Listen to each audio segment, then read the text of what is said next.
was gone. Not moved gone. The lemon pie I baked still steamed in my hands when I saw 6 plates gleaming under the chandelier, one of them sitting where mine used to be. Mom smiled like nothing was off. "It's just immediate family this year," she said, sliding a plate in front of my sister's fiancé. The room went quiet in my head, like snow swallowing sound. I set the pie down, smiled back, and thought, if family is about belonging, then what happens when they quietly vote you out? Mom always said Christmas was about tradition. The garland on the banister, the same chip snowman mugs, the music station that played Bing Crosby on repeat, it was all there. Everything looked right. That's what made it worse. The perfection of it all untouched except for the one thing missing me. I stood in the doorway pretending to brush snow from my coat while the others filled the room with voices. Grace, my sister, was glowing in a red sweater I'd given her last year. Brent, her fiancé, laughed too loudly at something Dad said, that deep corporate laugh that fills space and asks for approval. And Mom hovered near the stove, directing everything like a stage manager who already knew her cues. "Do you need help with the table?" I asked, trying to sound casual. She didn't look up. "We're all set, sweetheart. It's just immediate family this year." The way she said it, flat, practical, the tone she used when reporting tomorrow's weather was almost clinical. She wasn't angry. She wasn't cruel. She was simply certain. That certainty hurt more than any argument could have. I glanced at the table again. 6 plates. Mom, Dad, Grace, Brent, Uncle Neil, Karen, his new girlfriend of 3 months. A family extended where it benefited others, trimmed where it didn't. My seat, the one I'd sat in every year since I could remember, had been filled by Brent's. My name card gone. My contribution erased. Grace looked up, her smile faltering just enough to show guilt. "I didn't know they were... I thought you were coming later." "Yeah," I said softly. "I guess I should have called ahead." No one corrected me. For a second, I almost pulled out a folding chair like I used to when the cousins came over. But something inside me stopped. Not anger, clarity. I'd spent years being the quiet backbone of this family. The one who sent money when bills stacked up, who fixed things before they broke. Rent for Grace when she was between jobs. Repairs for the lake house Dad refused to admit needed work. Grocery cards, Prime memberships, streaming accounts, they all ran through me. I thought that made me part of them. I thought contribution meant belonging. But watching Mom set that last plate in front of Brent, I realized it had never been about gratitude. It was about convenience. I wasn't family. I was funding. Mom wiped her hands on a towel and called everyone to sit. Her voice was warm again, practiced the kind that makes outsiders feel welcome. I stood there another beat, waiting for someone to notice I hadn't sat down. No one did, so I smiled, adjusted my scarf, and said, "You guys start without me." Mom nodded like I'd confirmed her plan. "We'll save you some pie." I walked out before she remembered that the pie was mine. The cold hit harder than I expected. Snowflakes clung to my hair, melting down my collar as I walked to the car. Behind me, the house glowed like a postcard, warm, perfect, and completely false. Through the frosted window, I could see Grace lift her glass, Brent saying something that made everyone laugh. My mother smiled. From the outside, it looked like a scene worth framing. Inside, it was the quietest betrayal I'd ever witnessed. I sat behind the wheel, the pie on the passenger seat, and watched my breath fog the air. I told myself to drive, but my hands stayed still. The radio was still on from the trip, Bing Crosby humming "I'll Be Home for Christmas." The irony almost made me laugh. Almost. I thought about the last few years, about how every problem in that house somehow ended up on my screen. Grace's rent payment, Mom's electric bill, Dad's temporary loan for the lake house repairs. None of them ever asked outright. They just hinted, side-waited. And I always filled in the silence with money. Because that's what you do when you love people, right? You make things easier. But love, I realized, had become a transaction in our family. And I was the only one still paying. I could picture the spreadsheet on my laptop, the one where I tracked my monthly expenses.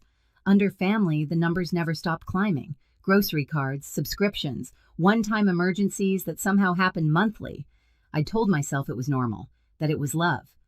But sitting there in the dark, I finally saw it for what it was, maintenance. I've been maintaining their comfort at the cost of my own. The headlights from another car passed over me, and for a second I saw my reflection in the window. Eyes tired, jaw tight, pie untouched.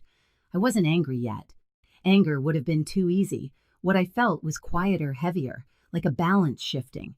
I remembered something Mom once told me when I was 16. Grace needs more attention. You're stronger, Adele. Back then, I believed her.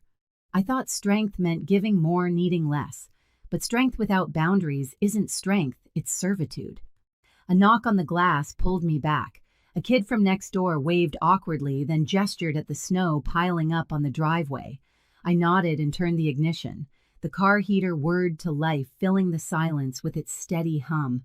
As I backed out, I caught one last glimpse of the house.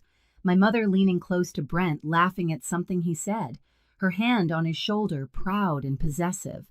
She never looked that way at me.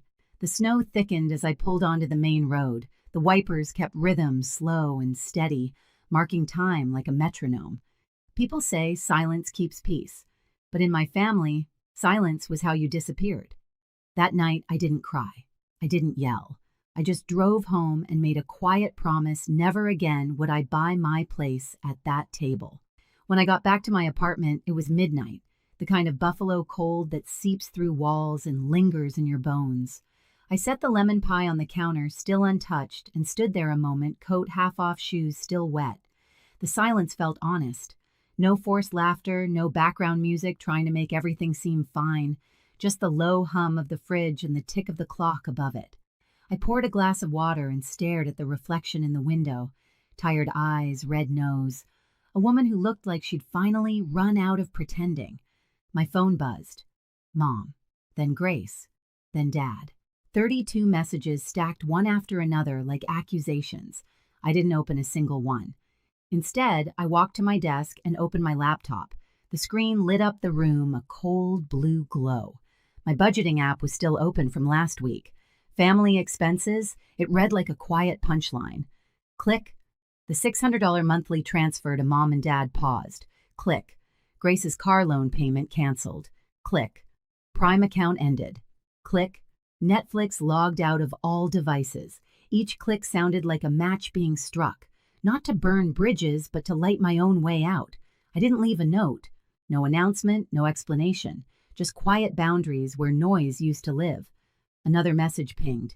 Are you seriously doing this over one dinner? I closed the screen. I made coffee instead, even though it was past 1. The smell filled the room, grounding me. I wrapped my hands around the mug and let the warmth settle in.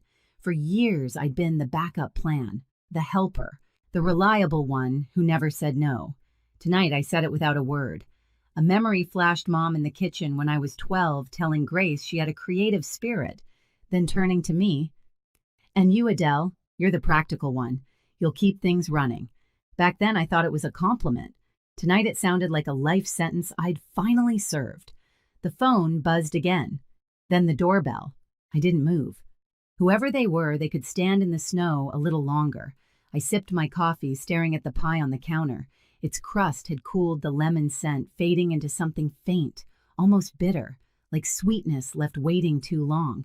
For the first time, I wasn't panicking about who might need me, who might be disappointed. The apartment felt small but solid mine. I shut off the lights, leaving only the laptop glow. On the screen, the balance total looked lighter than it ever had. People think revenge is loud, but sometimes it's just the sound of a final click in an empty room. The next morning, the knocking started before sunrise, sharp, impatient, the kind of knock that expects obedience. I let it go on longer than I should have, watching the shadow shift behind the frosted glass.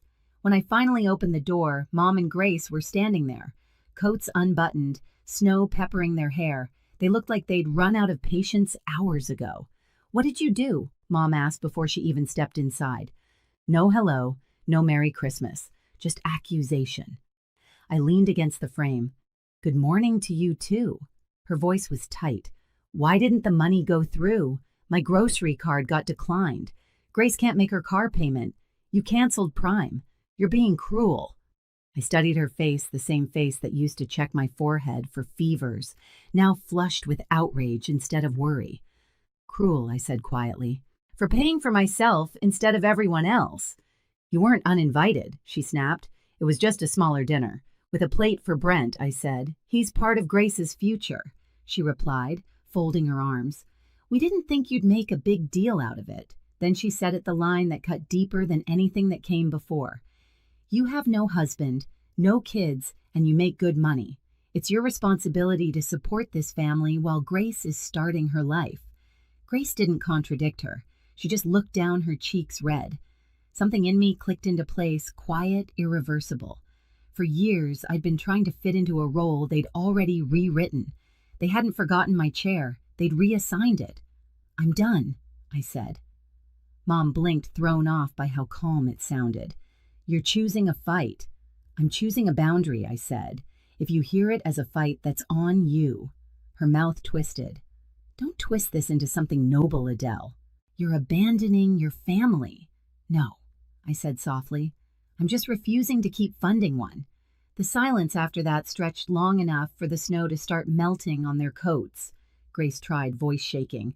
Don't make this ugly. It already is, I said. I just stopped pretending it's not. Mom sighed, switching tactics. You'll regret this. One day you'll need us. If that day comes, I said, stepping back, I hope you answer the door. They left without another word, footsteps crunching down the hall. The air felt lighter when it shut behind them. For the next few days, my phone became a battlefield. Dozens of texts, some pleading, some furious, some guilt wrapped in concern. I muted the group chat, turned off notifications. The quiet was addictive. Then, on January 3rd, a message appeared from a number I didn't expect. Brent Callahan. No greeting, no preamble, just a single sentence and an attachment. I don't know if I should send this, but you deserve to hear it. It was an audio file. At first, all I heard was background noise, forks, clinking Christmas music, the scrape of chairs, then voices. Uncle Neil. So how's the martyr doing? Mom laughing, probably sulking like we ruined her wedding day. Grace. She'll get over it. She always does. Dad's voice lower.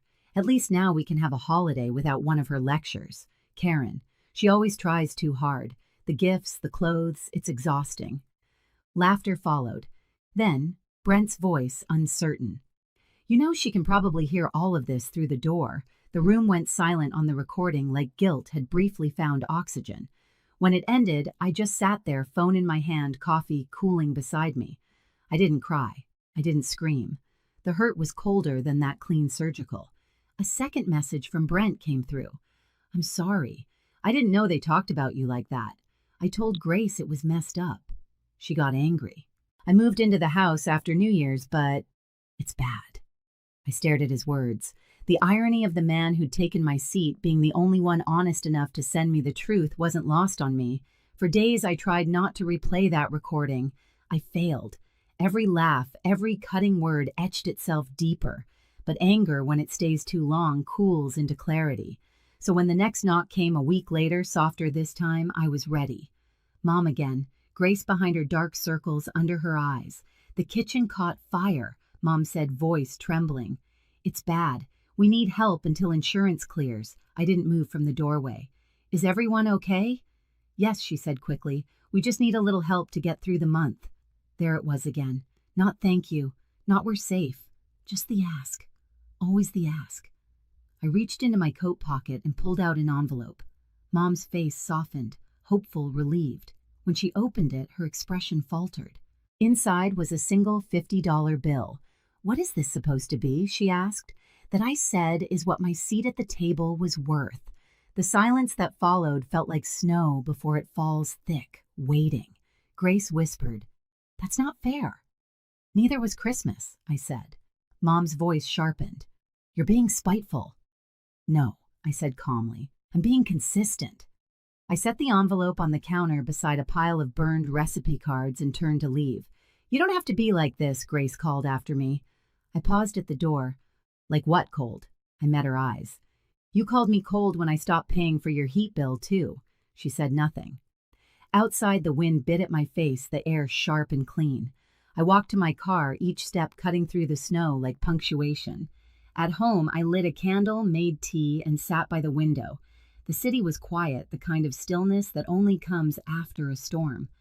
My phone buzzed another message from Mom, then Dad. Please, Adele, it is family. I turned the phone face down. Family shouldn't sound like a demand.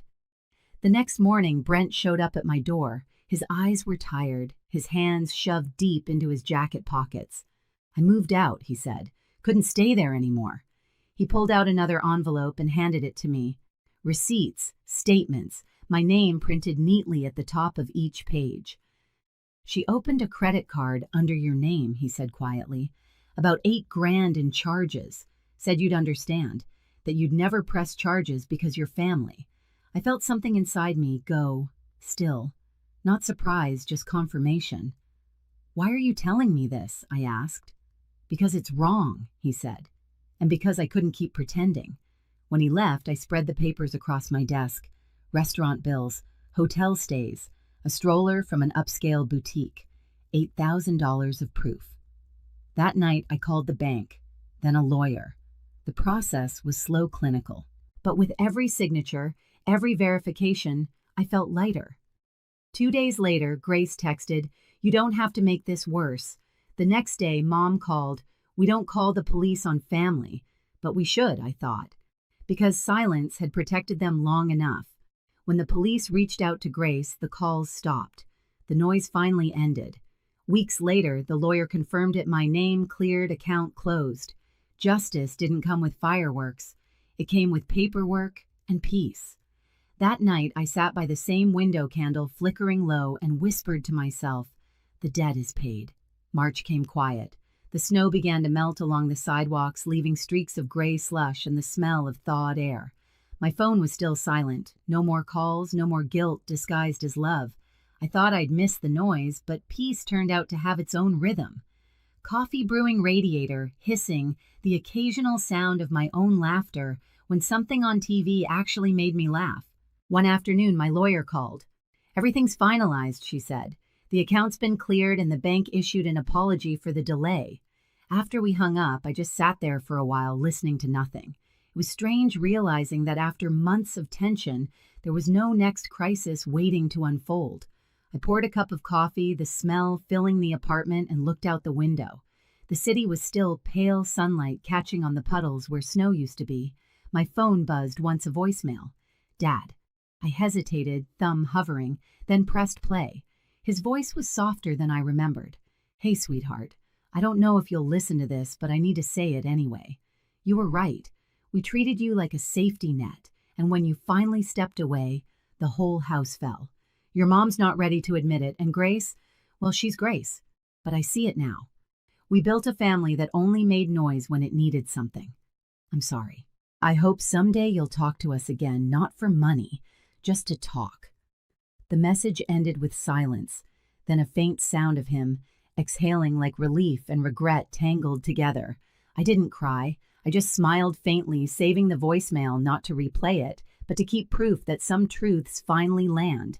Then I opened my notebook, the one where I'd written every dollar, every favor, every line of quiet generosity, and added one last entry. The debt is paid. When I closed the cover, the sound felt final, like the click of a lock. Outside, the snow was gone. That evening, I washed the pie dish that had sat untouched since Christmas and slid it back into the cupboard. The kitchen smelled faintly of lemon and coffee, the way peace sometimes smells when it finally has room to breathe. I sat by the window with a mug of tea, watching the last patches of snow dissolve into the streetlights. For years, I thought family meant endurance. Now I know it means choice. I came home for Christmas once, but I found something better than a seat at their table, my own peace. If you've ever been left standing where your chair should have been,